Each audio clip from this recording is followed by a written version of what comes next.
Folks, it's barely started and already it's a hot mess. And this is the crowd that has gathered just in the past sort of half an hour or so. They arrived about 3:35. A lot of them were here because of the media. It's a disaster in the making, Dan. But the big crowd that they have seen today was at the Royal Children's Hospital. This was at lunchtime.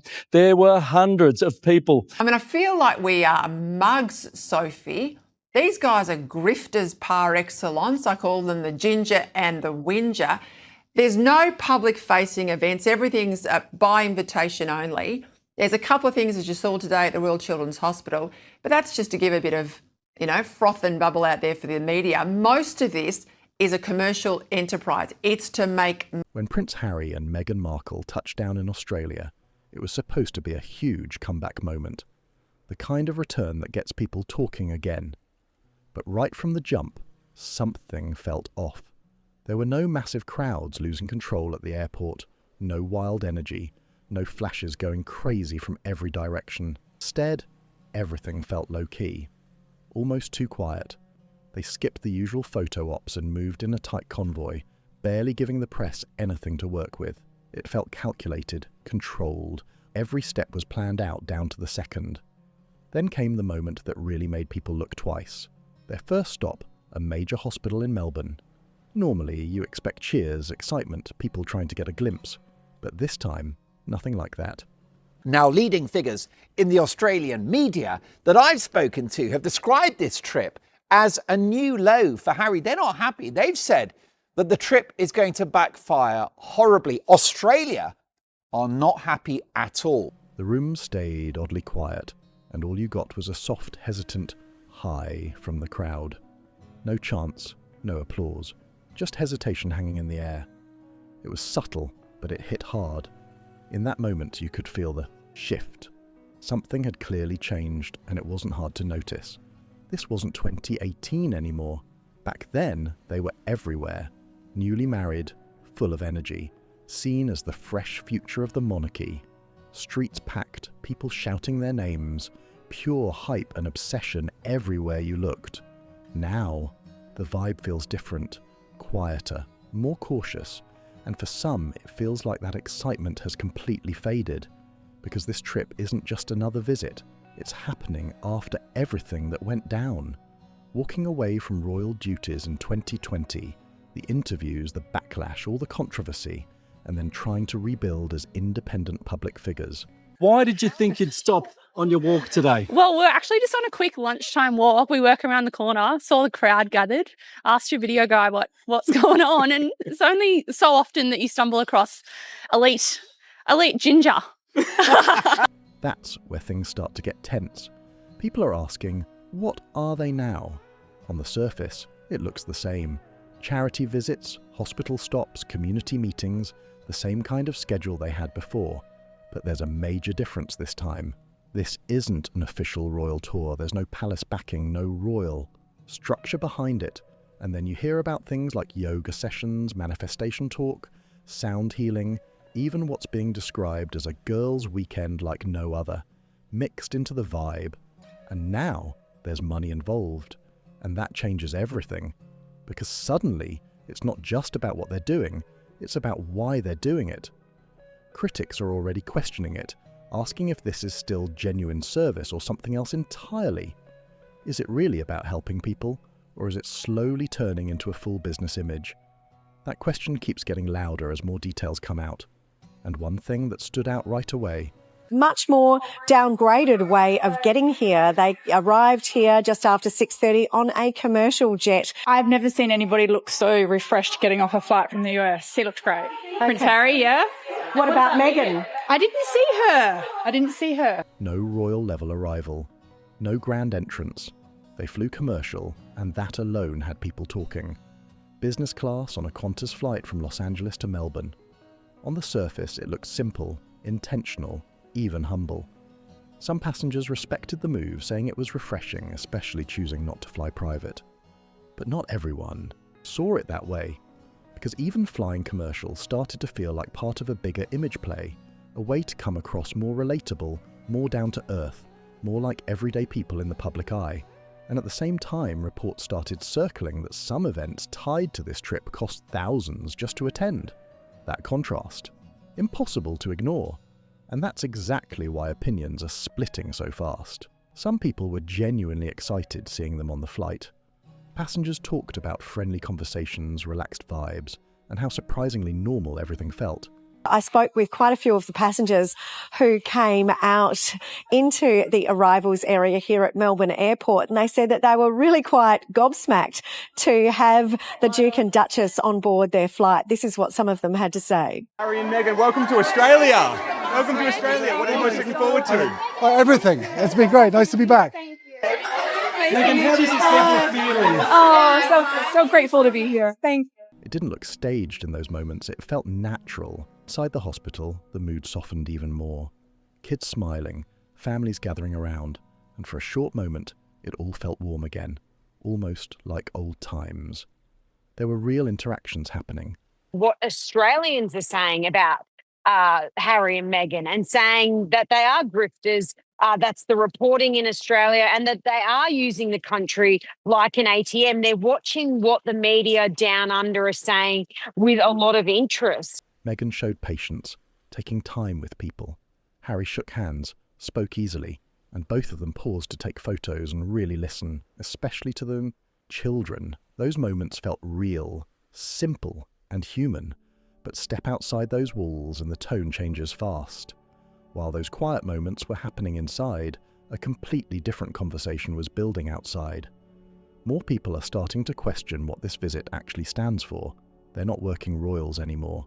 That decision was made clear when they stepped away and chose a different path. So now the question is getting louder. Why does this still look like a royal-style tour? Why does it feel so official without actually being official? That question is everywhere right now, and it gets even more intense once money enters the picture. Because even though the trip is described as privately funded, reports suggest that some local security costs could still involve public resources. I mean, if you want to see Harry, it's $2,000 for a seat. If you want to watch him online, it's about $500. If you go along to this ridiculously named wellness retreat, it's called Her Best Life Retreat with Meghan. It's going to cost you $3,000. I mean, I know what Australians think of it, but how's it going down with the punters in the UK? And that detail sparked serious backlash online. A petition pushing back against public spending linked to their protection has already pulled in tens of thousands of signatures. That's not small. That's organised frustration building quickly. And it feeds into a bigger narrative that's been following them for years. The idea that Harry and Meghan stepped away from the system but are still holding on to the spotlight that comes with it. That they left the structure behind but haven't fully let go of the attention, the access and the perks that follow them everywhere. This whole trip, the charity stops, the appearances, the carefully planned events, it all sits in a strange middle space. Australian people are as real as it gets, okay? Sometimes brutally so. They don't take any prisoners, the Australians. They take no nonsense, and they don't like fakes, and they don't like phonies. Not fully royal, not fully celebrity. Something blurred, something hard to define. Almost like a quasi-royal tour. And for critics, that's exactly where the issue starts, because it quickly brings up uncomfortable questions. About authenticity, about real intentions, about whether this is truly about making an impact or just staying visible in a world that moves on fast.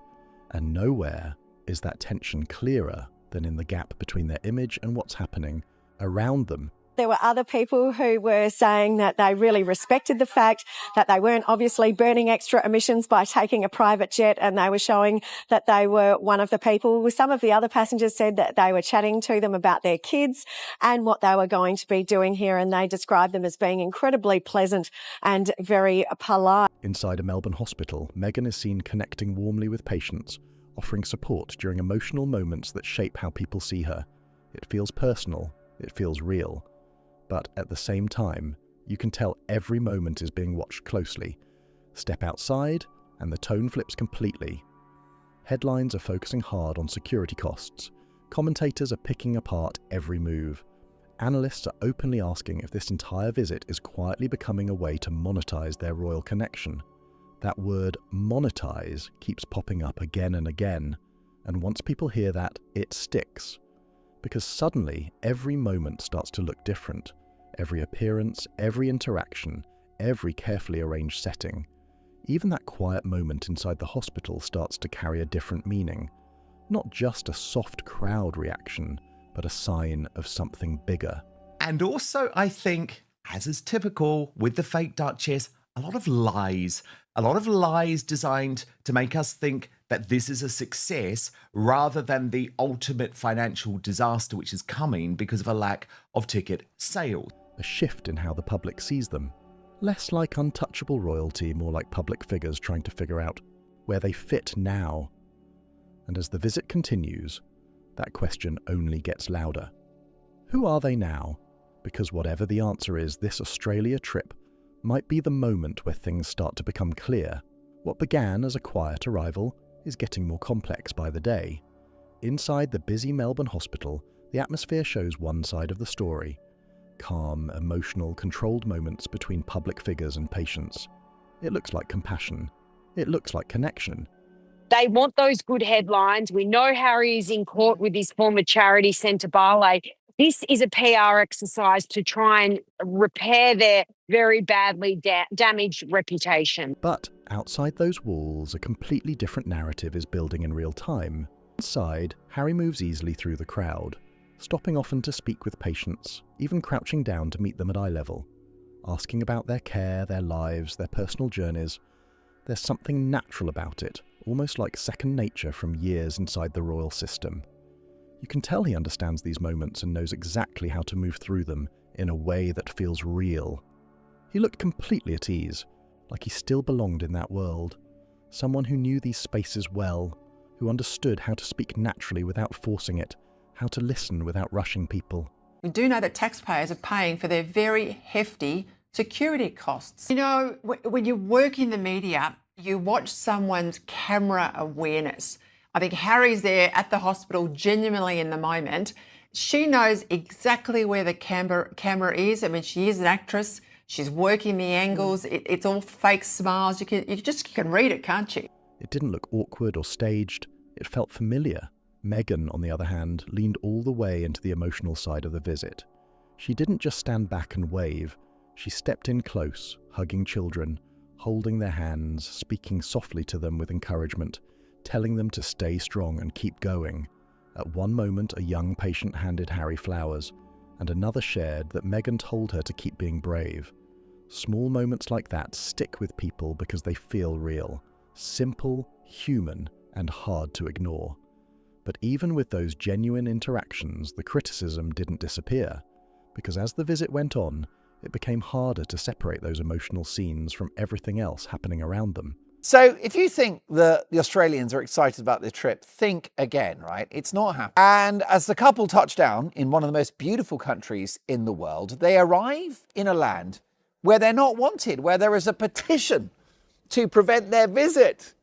And with locals furious that they'll have to shoulder some of the cost of the couple's security. The bigger picture was getting more complicated by the minute. After leaving the hospital, Meghan didn't step away into privacy or take a break. She moved straight into another carefully chosen setting, a women's shelter in Melbourne, supporting people dealing with homelessness and serious life challenges. And this is where things really started to stand out. She put on an apron and got involved, serving food, working in the kitchen, smiling, moving through the space like she belonged there. It was hands-on, active, and visually powerful. On the surface, it hits emotionally. A former royal figure inside a shelter kitchen, preparing meals for women in tough situations. That sends a strong message about service, connection, and showing up for real-world struggles. It creates an image people instantly understand. It'll run to hundreds of thousands of dollars to look after them over these 4 days. Well, this is very much a non-royal royal tour. They are, of course, still to be named the Duke and Duchess of Sussex. However, it certainly doesn't have the same amount of pomp and ceremony that we saw when they last visited Australia in 2018. But there's another layer that people can't stop talking about. Because while she was working in that kitchen, she was also wearing a designer outfit reportedly worth over $1,000. And just like that, the message becomes more complicated. On one side, she comes across as relatable and grounded. On the other, she's still clearly connected to luxury, fashion, and high-end branding. That contrast stands out, and people are not ignoring it. That tension between being accessible and still tied to privilege keeps getting louder in the conversation. It's not just about what they're doing anymore, it's about how every detail is being picked apart and analysed from every angle. Because at the same time these moments are happening, the images are spreading fast. Meghan working in the kitchen, Harry connecting with children, every frame being watched, debated, and interpreted in real time. Another layer of reality is unfolding just nearby, and this one hits very differently. Here, access isn't just about showing up, it's about paying up. Tickets are being sold, prices climbing into the thousands, not just for entry, but for proximity, for experience, for exclusive access. The upcoming wellness retreat in Sydney, isn't some casual hangout either. It's being presented as a high-end luxury escape built around exclusivity, a carefully curated experience centered heavily around Meghan herself. So if Harry and Meghan's trip to Australia was a dream in 2018, then in 2026, it's a horrible nightmare with controversy, anger, and recriminations around the visit. And getting in, that comes at a serious price. Attendees are expected to pay thousands just to be part of it. We're talking yoga sessions, guided manifestation, sound healing, and something harder to define but heavily promoted, closeness to the brand. And that word brand is carrying a lot of weight right now, because what's happening across Australia doesn't really feel like a traditional public visit anymore. It feels structured, planned, strategically mapped out from start to finish. There's a growing sense that every stop, every appearance, every event fits into a bigger system that blends visibility with business. It doesn't just feel like presence anymore, it feels like production. Even Prince Harry's role in all this follows that same shift. He's not there as a working royal, that chapter is done. Instead, he's stepping in as a speaker and advocate, focusing on topics like mental health and workplace well-being. On paper, it lines up with what he's talked about for years, and at first glance, it makes sense. But there's another layer underneath it, because his appearances are also tied to structured events with paid access tiers. Different levels, different prices, different types of access, depending on how much someone is willing to spend just to be in the room, and that changes how people see it. So the same question keeps coming back, louder every time. Where does service end, and where does business begin? Not thinking that the royal couple was going to be coming in on just a commercial airlines, on a Qantas flight, but actually taking a private jet. But it was QF94. Because that line is getting harder and harder to see clearly. And people aren't staying quiet about it either. They're noticing in real time, questioning it openly and pushing the conversation forward. As the visit continues, so does the pushback. Concerns around security funding are only getting stronger. Even though the trip is being described as privately funded, reports suggest local authorities are still involved in handling safety and logistics. And that detail? It's adding even more tension to an already growing debate. And for a lot of people watching from the outside, this is where the tension really spikes. Because the question comes up fast. Why should public resources, even indirectly, be used to protect individuals who are no longer carrying out official royal duties? That point has clearly hit a nerve. An online petition pushing back against the use of public funds has already passed 45,000 signatures. And that number isn't just random, it shows something deeper. Frustration, doubt, and a growing feeling that things aren't lining up the way they're being presented. But the conversation doesn't stay with the public. It's spilling straight into media coverage and expert analysis too. Commentators, analysts, and royal watchers are getting more direct. Some are openly framing this visit as a shift in strategy for Harry and Meghan's post-royal life. Not subtle, not vague, but clearly stated in ongoing discussions. The idea being debated is simple, but it hits hard. That they may be leaning less on traditional service and more on visibility that connects to business opportunities. Because even though they stepped away from official roles, that royal connection didn't just disappear. It still holds power in the public eye. It still opens doors. It still attracts attention. It still fills seats and drives interest. And that's where things start to get complicated very quickly, because in Australia, that dynamic is playing out in real time, almost out in the open. Every appearance, every speech, every carefully structured event seems to sit right in between public service and commercial opportunity. And that overlap is exactly what keeps the debate going. Even without saying it directly, everything around these events still benefits from the recognition and status tied to their past roles. Although I'm not going to call it a tour, okay? They're not here formally as guest of government. They're not working royals. We know that now. This is a 4-day commercial venture to milk money out of Australians. And once that connection is in motion, it's hard to separate it cleanly. Right now in Australia, that tension is everywhere. From the hospital visit to the women's shelter, from the mental health events to the luxury retreat, it all starts to feel connected. Each moment doesn't stand alone anymore. It builds into a bigger picture, a larger story forming in real time, right in front of everyone watching. An image of relevance, an image of purpose, but also an image of opportunity. And maybe that's exactly why reactions are so divided, because for some people, they're still doing meaningful work. They're showing up, meeting people face to face, using their platform to highlight causes and creating moments that feel real and impactful when you see them. But for others, it lands very differently. To them, it feels staged. It feels carefully curated, like every moment isn't just about helping, but also about being seen helping, filmed helping, remembered helping. And that's where the tension really starts to rise. Because in today's media world, perception moves faster than truth. And that difference, it changes everything. Authenticity isn't just accepted anymore, it's questioned constantly. And you can see it in the smallest details people start to notice. The way crowds react, the way excitement sometimes fades into quiet watching instead of loud energy. Even something as simple as a soft hi can carry more weight than a huge cheer. Because that silence, it's not empty at all. It's filled with uncertainty about who they are now, uncertainty about what they really represent. The Duke is not welcome in Australia, and that in fact the Australian people don't like Harry and they don't like Meghan. The direct quote: Australians hate being used, and that's what these two proven troublemakers are doing. And uncertainty about whether this is still the same kind of story people once believed in. As the Australian visit moves from city to city, event to event, that feeling only grows stronger. Because the deeper people look, the harder it becomes to ignore what's sitting right in front of them. Compassion and commerce, connection and calculation, service and strategy, all of it happening at the same time, all of it blending into one complicated picture playing out live. And it all leads back to one question that just won't go away. Not where they are, not even what they're doing. But why now? Why this kind of tour? Why present it this way, at this exact moment? And most importantly, what are they actually trying to become through all of this?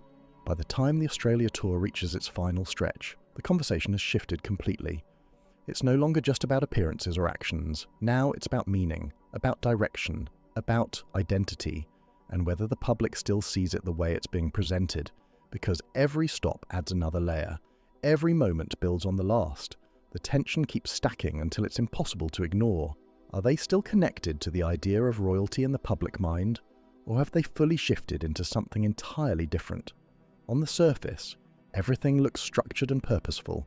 Their schedule is packed, organised down to the minute, moving from one engagement to the next with precision. One moment, they're inside a major hospital in Melbourne, sitting with patients facing serious health challenges, speaking calmly, listening closely, giving time that feels personal and direct. The next moment, they're out in the community, visiting support organisations, attending events focused on mental health awareness, veteran support, and wider social issues. And through it all, the same question keeps following them, growing louder with every step they take. Each appearance feels designed to send a clear message, a message of service, a message of relevance, a message of presence.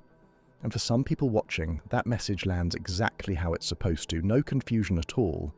But for others, it never fully clicks the same way. Because surrounding those same carefully planned moments is another layer that keeps showing up, no matter how the story is presented. You see Meghan Markle in structured community settings, moving through service spaces, speaking with staff, showing up in ways that signal humility and connection. You see Harry stepping into mental health discussions, positioned as a strong voice on workplace well-being and emotional health. Duke and Duchess have stressed this tour is self-funded. There's been a lot of debate about who might pay for any police involvement. Blake, today I have seen no police accompanying them. They're in 2 private vehicles getting around town. On the surface, it all lines up with purpose. But underneath all of that, there's something else that keeps getting attention. A commercial structure that's hard to ignore. Ticketed appearances, paid retreats, high-cost events. Exclusive experiences that aren't open to everyone, but instead depend on how much someone is willing to spend.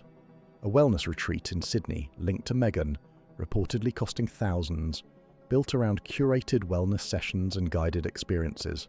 A conference appearance by Harry tied to structured access, where different pricing levels shape how close you get, what you experience, and how much interaction you have.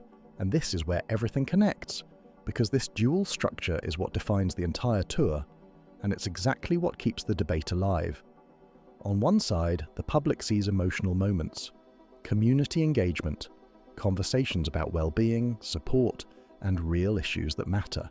But on the other side, they see a system forming underneath it all, a framework, a carefully built public identity evolving in real time.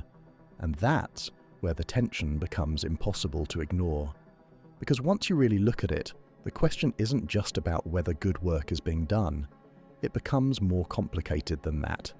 It turns into a question of separation. Are these meaningful moments standing on their own? Or are they connected to something bigger behind the scenes, something strategic, something intentional, something tied to opportunity? And critics have been very direct about how they see it. In fact, the language around this visit is getting more direct by the day. Terms like quasi-royal tour are showing up more and more in commentary, along with claims that their former royal status is still being used as a kind of global influence, even without official duties. Some commentators are saying that influence naturally turns into serious commercial potential through speaking events, branded wellness retreats, curated public appearances, all of it building into something bigger. And that's exactly where the controversy keeps growing. Because even without formal roles, that past identity still carries weight. It still grabs attention. It still pulls in crowds. It still fills seats. And in Australia, you can see that dynamic playing out everywhere. And it's Harry who has sparked outrage in particular, with a tour which is considered cynical, dishonest and insulting to Australians, as Harry and Meghan head to the New World to revive their flagging fortunes and to revive their flagging reputation. From structured engagements to high-profile appearances, from community outreach to premium access events, everything is happening at the same time. And once you look at it through that lens, it changes how every moment is seen. A hospital visit stops being just a hospital visit. It starts to feel like part of a larger narrative. A charity appearance isn't just charity anymore. It becomes positioning, image building, something designed to shape how they're viewed. Even something simple, like walking through a crowd, gets analysed from every angle, pulled apart, questioned, reinterpreted over and over again. And that's the environment they're in now, a space where nothing feels neutral anymore, not even silence. Because one of the most noticeable parts of this entire visit isn't what's being said out loud, it's what isn't being said. The quiet, the restrained reactions, the lack of that overwhelming energy that once followed them everywhere in Australia. It stands out. Back in 2018, it was completely different. They were newly married, still working royals, seen as the future of the monarchy. The atmosphere back then, loud, electric, non-stop excitement everywhere you looked. And that contrast is impossible to ignore now.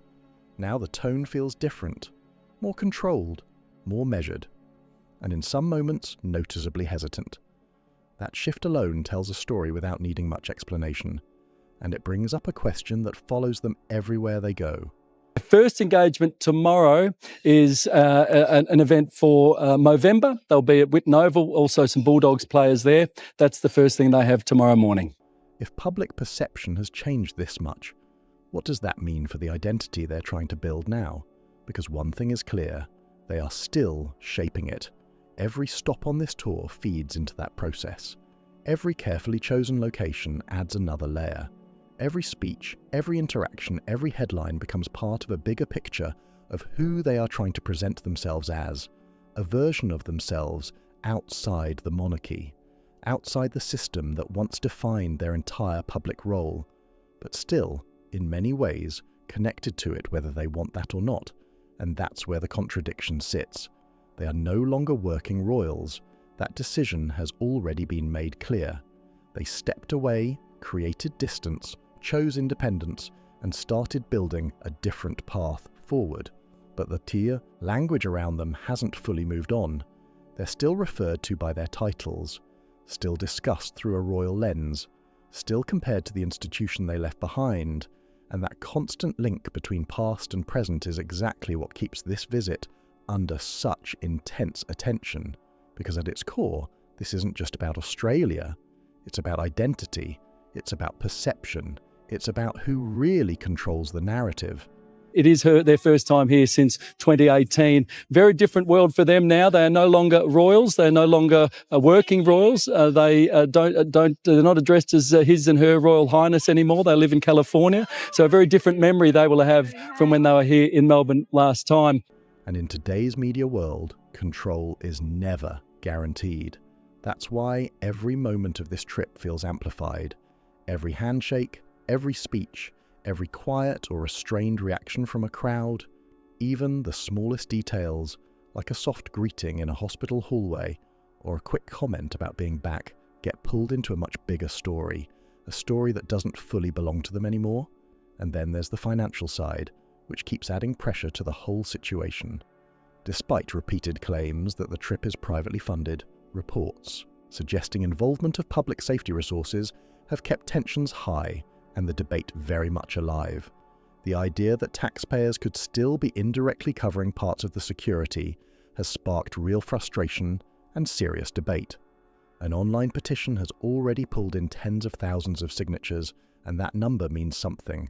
It's not just disagreement, it's pushback building in real time. And in this situation, that pushback isn't only about money, it's about meaning. People are questioning whether a visit like this should have any connection at all to public responsibility or official expectations anymore. And because of that, the same pattern keeps repeating. Every appearance brings praise and criticism at the same time. Every emotional moment gets matched with skepticism. Every attempt at connection is followed by questions about motive. This is absolutely hideous. The Sussexes' money-grabbing fake royal trip to Australia is already a hot mess. It's a public relations dumpster fire. It is a disaster. And underneath all of it, one question keeps getting louder. Are Harry and Meghan still part of a story people believe in? Or are they now performing a version of something that once defined them? Because as this Australian tour reaches its final stretch, there's no clear ending waiting to wrap it all up. No single moment that explains everything. No final answer that settles the debate. Just the reality that the space they now occupy is more complicated than ever. Not fully royal. Not fully celebrity. Something in between that's still taking shape, still being debated, still being judged in real time. And maybe that's why this visit stands out so much. Because it's not just a tour anymore. It's become a reflection, not only of who they're presenting themselves to be, but also how the world is choosing to see them right back. Now, it's your turn. Drop your thoughts in the comments and say what you really think about all of this. If this breakdown made you look at things differently, make sure you like the video, subscribe for more, and share this with someone who needs to see it.